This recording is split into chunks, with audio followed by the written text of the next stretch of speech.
Spiritual portals کیا ہوتے ہیں اور یہ انسان کو کہاں تک لے جا سکتے ہیں؟ اسپریچول پورٹلز ایک مغربی اصطلاح ہے. یہ کانسیپٹ بھی انیشلی ہمارے پاس مغرب سے آیا ہے.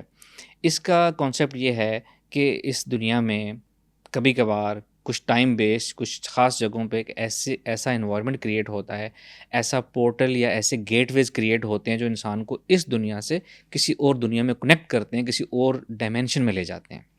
یہ ویسٹرن کانسیپٹ ہے.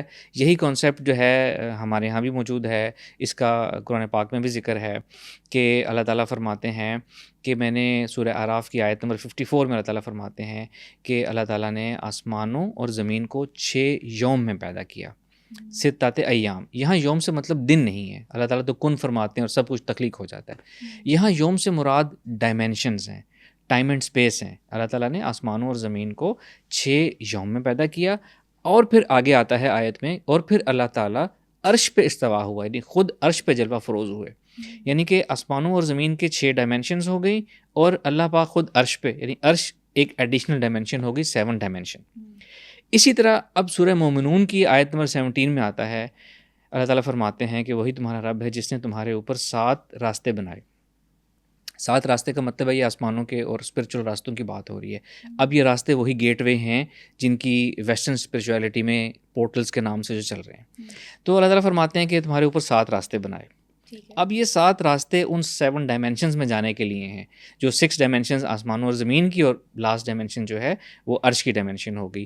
یقیناً اللہ کے رسول صلی اللہ علیہ وسلم ہی بہتر جانتے ہیں.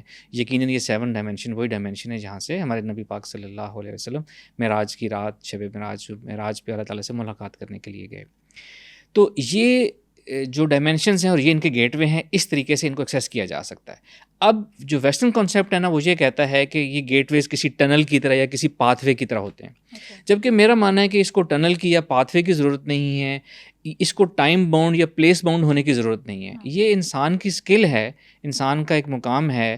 جب وہ اپنے نفس کی ٹریننگ کر کے اسپرچویلٹی میں ایک کسی ایڈوانس لیول پہ آ جائے تو وہ اپنے ذہن کو، اپنے مائنڈ کو ایک ایسی فریکوینسی پہ ٹیون کرے جہاں وہ کسی دوسری دنیا کی فریکوینسی میں، دوسری ویو لینتھ یا دوسری ٹائم اینڈ اسپیس میں داخل ہو سکے. اس کا قرآن پاک میں بھی ذکر ہے.